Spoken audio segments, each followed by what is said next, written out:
Assalamualaikum warahmatullahi wabarakatuh. Perkenalkan, nama saya Wanda Dwi Aprilia dengan NIM 028. Baik, langsung saja saya akan menjawab pertanyaan soal UAS negosiasi dan advokasi bisnis. Jadi, dalam 5 tahun ke depan, saya itu bercita-cita sebagai seorang CEO. Saya ingin memimpin sebuah perusahaan, khususnya di bidang agribisnis. Karena saya sendiri itu percaya sektor itu tuh punya potensi besar untuk dikembangkan, apalagi dengan latar belakang pendidikan saya yang memang fokus pada bidang tersebut. Untuk mencapai posisi sebagai CEO, skill negosiasi dan advokasi itu sangat penting untuk diperlukan, bahkan menjadi salah satu kunci utama.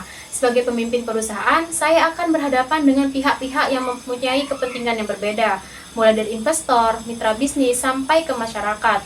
Skill negosiasi membantu saya mencapai kesepakatan yang saling menguntungkan tanpa mengorbankan nilai perusahaan. Sementara pada skill advokasi, penting supaya saya bisa membela pihak yang posisinya lebih lemah. Misalnya pada petani kecil, supaya mereka tidak dirugikan dalam proses bisnis yang lebih besar. Sekarang saya akan menjelaskan langkah-langkah penyelesaian kasus Spice Garden pakai kerangka IDEA. Pertama, saya akan identifikasi dulu akar masalahnya. PT Sumber Rasa itu menawarkan investasi besar, tapi syaratnya sangat berat. Pasokan dari petani lokal dihentikan dan produksi dipindah ke Jakarta. Padahal selama ini Spice Garden tuh besar justru karena bahan organik dari petani dan citra lokalnya. Jadi, sebagai perwakilan petani, kepentingan saya itu jelas mempertahankan kerjasama pasokan yang menjadi sumber penghidupan 45 petani. Kedua, saya akan menawarkan solusi tengah, skema hybrid. Cabang baru boleh pakai central kitchen, tapi cabang asli Yogyakarta tetap pakai bahan dari petani lokal dengan kontrak jangka panjang dan harga yang dijamin stabil. Yang ketiga, saya akan evaluasi opsi mana yang paling realistis.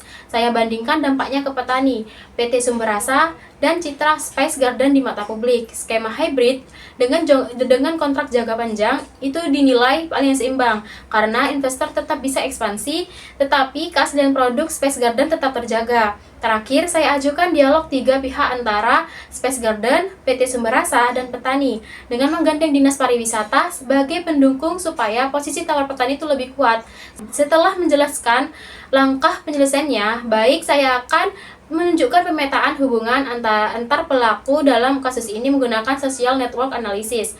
Spice Garden berada di tengah sebagai pusat jaringan. Di kiri ada petani lokal, garis hijau menandakan pasokan yang ingin saya pertahankan. Di kanan ada PT Sumber Rasa, garis putus-putus menandakan negosiasi yang masih berjalan. Di atas ada Dinas Pariwisata dan media kuliner sebagai pendukung reputasi, dan wisatawan yang loyalitasnya menjadi alasan kenapa identitas lokal ini sangat penting untuk dijaga. Dari sini terlihat bahwa posisi saya itu cukup kuat karena bisa menggandeng Dinas Pariwisata dan loyalitas pelanggan sebagai daya tawar negosiasi. Baik, sekian pemaparan dari saya, kurang lebihnya mohon maaf. Wassalamualaikum warahmatullahi wabarakatuh.